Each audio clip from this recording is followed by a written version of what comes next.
Sentimental and technical video for the QuasiTV service for the 8th of June 2021. We can see we've got three current signals at present. That's NJ and NU and EA, but I'm refusing to touch this one because it's just been a pain, been a bit of a nightmare. It's just better to monitor. So we've got these two, but I'm not going to produce the signal until I see a reasonable entry. We've got some resistance overhead for both of them, and we've got US CPI data as well on Thursday, and that's going to be a big move on the dollar. Also, we've got ECB, and if they're especially dovish, then that could it could help the Dixie, and so it could really ruin these signals potentially. As we can see, the Dix is actually in positive territory, and it was yesterday about this time. We were in positive territory. It rallied a little bit, and then we dumped quite hard. So it's interesting that it's actually stabilizing. There's a daily. I don't know if there's much into this, but it looks quite like a rounded bottom. But we do have to look on the big picture, and we are in quite a strong downtrend. But we could be breaking this downtrend. Potentially, I don't know. I mean, we could say there's like three respects of that. Well, it's actually there's one there, 2, 3. So maybe we could say we've probably broken maybe that trend line here. So it's a bit tricky, and especially when you consider the risk on, risk off, and we are definitely risk on because the retail guys are really short indices. So unless the Dixie and indices correlation breaks down, then this really shouldn't be doing well. This should be falling because when the S&P rallies, this should fall. Unless, of course, the S&P is topping out, and that's just something to bear in mind. It's a potential scenario. We are down a tiny little bit. Volume nodes there. So the volume node of interest, well, we zoomed out quite a way. I suppose we could look at that one. That's yesterday's volume node, 4221. If you remember my video on the public chat, that level of interest was 4222. So that's a very interesting confluence. Worth keeping an eye on that level. There's that candle for the S&P. So we did close it negative, but we had a big wick from the lows. So yeah, that's interesting. 4222, so 4222. I will zip through these. I don't want to make it a long video. AJ, just note what I said about risk on, risk off as well, especially the dollar confluence as well. So we are below monthly pivot for AJ, and we're chopping around just below. SLC is 85.05, and below is 83.89. We're a buy, and it's sideways. AU, there's monthly pivot, and there's your SLC, which is very large above. Now we took out these stop losses here on the way down. I don't think we actually took the whole majority of them, but we took half of them. If you remember, the size was quite large. It was 6%. It's now 3%. So it looks like we took out a lot of liquidity. And now, for some reason, the stops have clustered above. So it kind of makes sense that we would take that, and it won't allow it to remain too dormant, because this was dormant for ages, like weeks and weeks and weeks, one below. And considering it's so close, it's only 25 pips away. It kind of makes sense to grab it and then potentially fall. I don't know if they will leave it up there. They might do. It's just really tricky. We are a buy, so that would help the case, but technically we're below monthly pivot. And this is the bullish indication on the dynamic across time. So there we go. That's where it became a buy. When we crossed the 50% line, so just about here. EA. Now, as you know, this was a signal, but I'm refusing to touch it.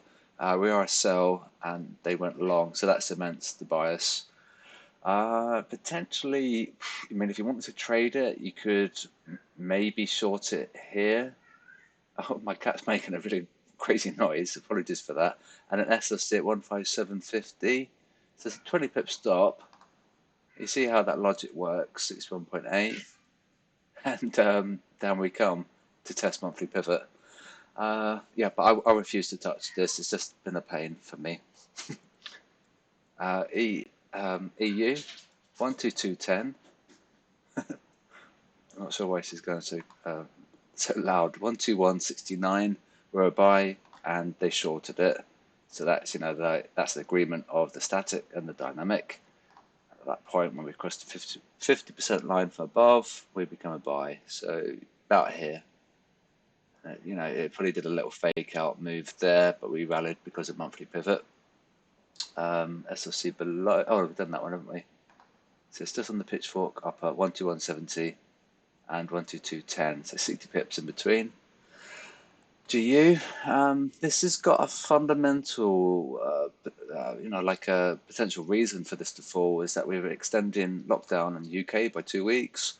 So things that aren't looking so rosy from an economic view. One of the reasons why the pound was so strong is that we were one of the first countries to actually get out of lockdown. If we can extend it, it could hurt the pound a little bit. And you'll see the move on the euro pound as well, which I'll show you.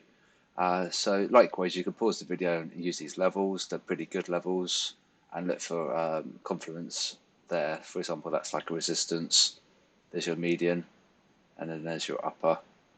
They sort of go to that level. 14184. SLC is 142. And SLC below is 14065. Could come down there and test this potentially. That's another confluence level there, the 38.2, and bottom shift channel support. So maybe we'll get there.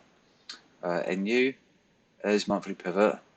So I'm not going to produce a long signal. I know already it is a long signal, but at the moment we want above monthly pivot. And you've got some pretty big resistance up here as well. There's big selling. So and also the search tool as well. It looks quite bearish from the search tool. Apart from the sentiment is saying buy, but technically, we're in a descending channel below monthly pivot. So I don't know. It's quite hard to say really. It's difficult. I'm not going to force the trade, because I felt like I forced the AU trade, and that was actually resulted in a small loss. So I'd rather just wait. 72.45 and 71.85. We are a buy, and that's them guys shorting it there. We crossed the 50% line around about there, and so we went up that movement. EJ. It's looking quite strong. Looks like we're testing the shift channel bottom, 133.33. We're 2 pips away. SLC above is 133.4, so that's 9 pips away. Could get that, I think. It's looking quite likely. And that will shift the ratio as well. We're very close to 50-50. We might come up that, and then it could take that line over. So this is going to be a fairly big development, I think. And I don't think we've got ECB on Thursday. SLC is 132.8. Pound yen, 155.09, 154.5.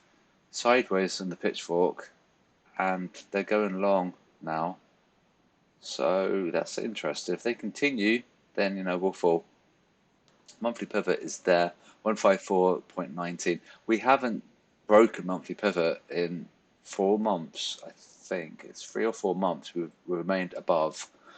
So this extension of the lockdown news could be a mover. So be careful. We are a buy, and like I say, we're going along. So if they continue, it could be a bearish. Dollar yen, monthly pivot, and SLC above is 109.60, 109.15. Another level of interest is B on this harmonic at 109.33. That's the body of the harmonic. This is the sell because of the diagonal break. Now we're above the like a point of origin almost of that break. This is the origin, but then that was it's a diagonal. See how that works? So we're above that, so that is interesting. We're a sell. The fact it's going up is disregarding the sentiment, so be careful. Could be a very tricky week, I think. 121.40 and 1.2 for dollar CAD. and this monthly pivot. So we know we're bearish below. The Swiss, we are a sell. We've been for ages. It's crazy. So we've got that support. And that's resistance. The SLC above is 90.10 and below is 89.50. Gold, resistance at 1905, SLC above is 1925, 1879, 1880, I think it was, yeah, 1880. We are a sell, so it should be falling, but it has been a sell sentimentally for a while, but yet we came up. So those guys got massively paid. Euro pound. Now, there we go. If you remember, I was saying yesterday we were following this channel quite well. We're breaking above that channel now. I don't know. Hopefully that's clear. This one. So by doing so, we see how we've actually got a triangle there. And so 86.13 is the level of interest, especially as it corresponds to that high. So we could, if we break above, it could be quite bullish. But we've got monthly pivot at 86.23. So if it holds below, pound should do okay. If we go above monthly pivot, then the pound can definitely fall. And last but not least, actually, I'll do Kiwi yen. Bitcoin. If you remember, I was going to exit. Well, criteria 1 was the pitchfork break. We didn't do it. And then criteria 2 was the 38.2 at 40,271.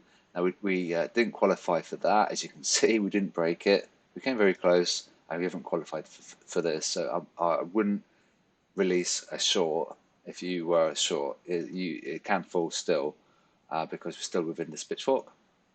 And we could potentially even retest the low.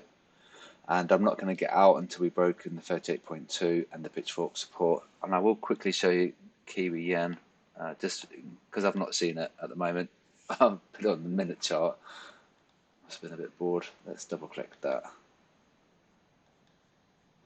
Right, so yeah, we've got a resistance here at 79.21, and we're trying to break above, but we've got that strong resistance on the shift channel. And there's resistance at 23.6 as well. So yeah, it's tricky. I think we're going to fall. I mean, this would normally be quite a bearish scenario. That move there, oops, here. Once it breaks below the shift channel bottom, that it sort of tells me that we've broken the trend. The trend could be down. It's trying to get back within that channel, you can see, but I think it's too much of a strong resistance. So eyes on the S&P today, and we've got that big US CPI data as well, so it's going to be a massive mover. But you can see how it respected that channel here, 38.2 there, very, very, very well, superbly in fact. So it makes sense. It respects this. This is the 100%. Oh God. Well, I'm going to stop this video now, and hope you guys have a good day. That's really annoying, is lock into that candle. But this is the 100%, that's the 38.2, so there's definitely something to it.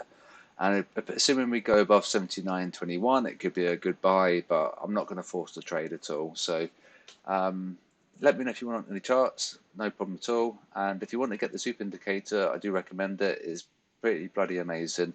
I'll speak to you guys soon. Have a good day.